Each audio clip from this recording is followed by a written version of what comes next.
De base, je voulais aborder cette vidéo, un sujet de vidéo un peu plus sérieux et un peu plus documenté. Le problème, c'est que je ne suis pas forcément un expert dans la chose, donc j'ai voulu un peu rush la documentation, etc., etc. Le problème étant que je vois bien que quand je crée, enfin quand je commence la vidéo, je m'embrouille parce que j'ai pas fait de script, etc., etc. Donc bon, il faut que je fasse un script, mais il faut que je fasse quand même une vidéo.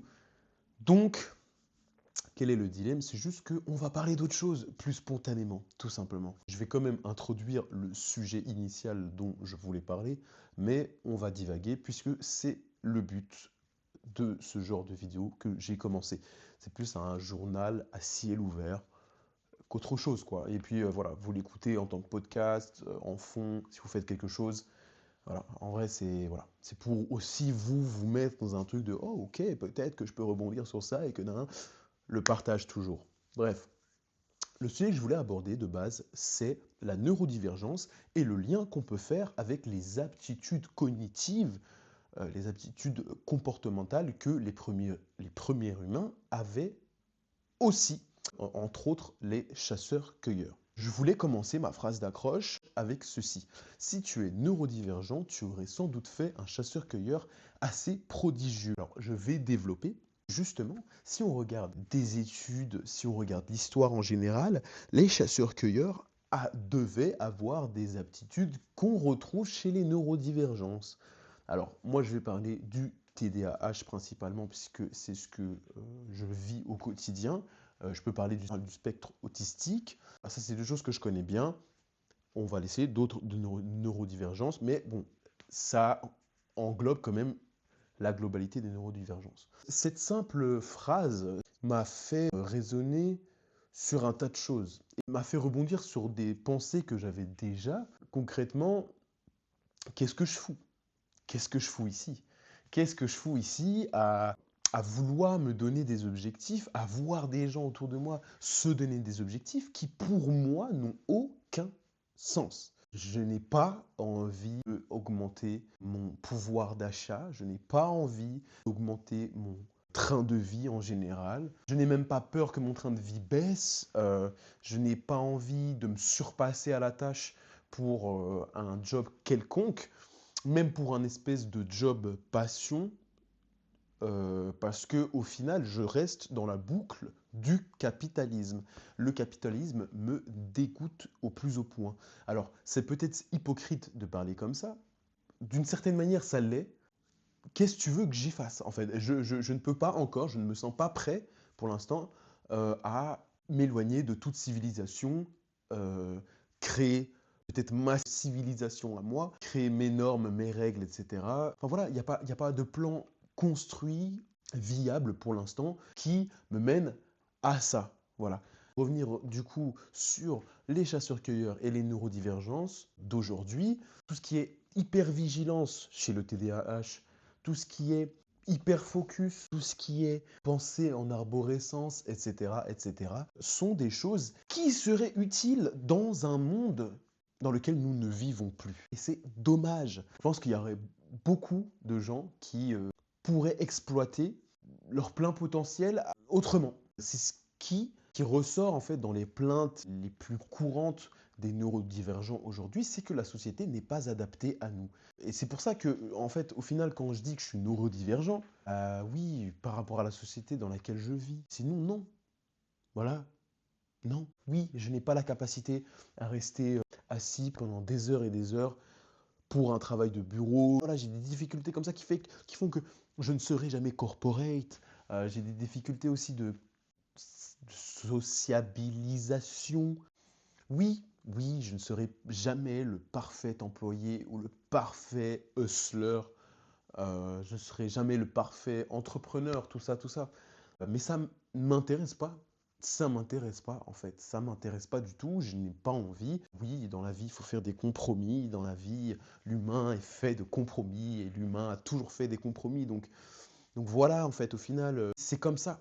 Le capitalisme est là, a toujours existé et il existera toujours, etc., etc. Oui, mais bon, après, il y a un moment où on peut plus. En fait, on peut plus. On peut plus. Voilà, on peut plus. Et puis, moi, je vous parle comme ça. Parce que moi, on me fait beaucoup cette remarque. Alors oui, bien sûr, je ne viens pas d'un milieu prolétaire. Voilà, je viens d'un milieu, on pourrait dire, assez bourgeois. J'en suis conscient, je suis conscient de mes privilèges, mais ça ne fait pas de moi quelqu'un qui, obligatoirement, doit embrasser le système dans lequel j'ai atterri. Alors oui, bien sûr, je profite de certains privilèges. Encore maintenant, à l'heure où je vous parle, bien sûr. On peut revenir sur l'hypocrisie alors de peut-être mon discours. Je veux bien l'admettre qu'il y a à un certain degré, je suis hypocrite. Mais il faut remettre les choses aussi dans son contexte. Je parle de sujets plus généraux qui touchent certaines couches de la population, peu importe le milieu socio-économique de ces gens-là. Donc voilà, je me sens inadapté à ce monde, je me sens inadapté à cette société dû à mes neurodivergences, tout simplement. Je pense qu'on est doté d'une très grande sensibilité, d'une très grande compréhension, d'une très grande maturité à certains niveaux, surtout émotionnels. Et que même, en fait, même si on parle de capitalisme, je pense que le capitalisme trouverait des bénéfices à exploiter même ces neurodivergents. Bah, ça a déjà commencé sur certaines choses, mais heureusement que ce ne l'est pas totalement. Parfois, tu as l'impression de rentrer en psychose totale, puisque tu as l'impression que personne ne te suit, en fait. Quand tu es souvent amené à croiser et à parler à des gens neurotypiques, c'est fou. C'est fou et du coup tu passes pour tu vois, j'ai l'impression de passer pour ce vieil aigri qui alerte tout le monde sur des sujets, qui essaye de porter sa voix au-delà de son être et de sa petite bulle. Je suis ouvert au débat aussi, je suis pas fermé. On se heurte à de gros murs quand même et c'est fatigant. Ne rajoutons même pas les comorbidités liées aux neurodivergences qui sont multiples encore une fois. Moi, ça peut se caractériser par troubles anxieux, la dépression chronique, plein de choses comme ça. Du coup, t'es enfermé dans plusieurs boucles, tu vois, des boucles, et tout le monde te parle de discipline, tout le monde te parle d'envie, tout le monde te parle de, de force mentale, etc., etc., etc. Et toi, tu as l'impression que enfin, en fait, tu sais plus. Tu ne sais plus faire la différence entre ce que peut-être tu penses être bon pour toi ou ce que les autres pensent être bon pour toi ou ce qui est à de mauvais. Et à un moment, tu perds pied avec la réalité. C'est totalement indécent. Ah, mais bon, on est toujours là. On essaie de faire les choses. Tout ira bien. Après, garder espoir dans ce genre de dynamique psychique, mentale, c'est assez dur quand même. Ce qui me rassure, c'est que j'aurais sûrement été un des meilleurs chasseurs-cueilleurs de, de l'époque d'antan. Voilà, ça me rassure tout simplement. Revenons à l'époque des cueillettes de myrtilles et de la chasse à la lance, tout simplement, tu vois, et pour voir qui est qui en vrai de vrai, tu vois. Parce que moi, tu vas pas mesurer ma putain de valeur à si j'arrive à me lever à 8 heures du matin tous les jours, ma journée de 10 heures, et qu'à la fin, et que je prenne pas mes week-ends, mais comme ça, je me tue à la tâche pendant 5 ans, et peut-être qu'après, je pourrais tranquillement me laisser des vacances, me laisser des week-ends, des congés, investir un peu près par là, un peu près par-ci, et comme ça, voilà, tu vois, en mode j'ai la liberté financière que j'ai toujours voulu avoir. Mais on se rend compte de la chose là ou pas? L'American Dream n'existe plus déjà, d'accord?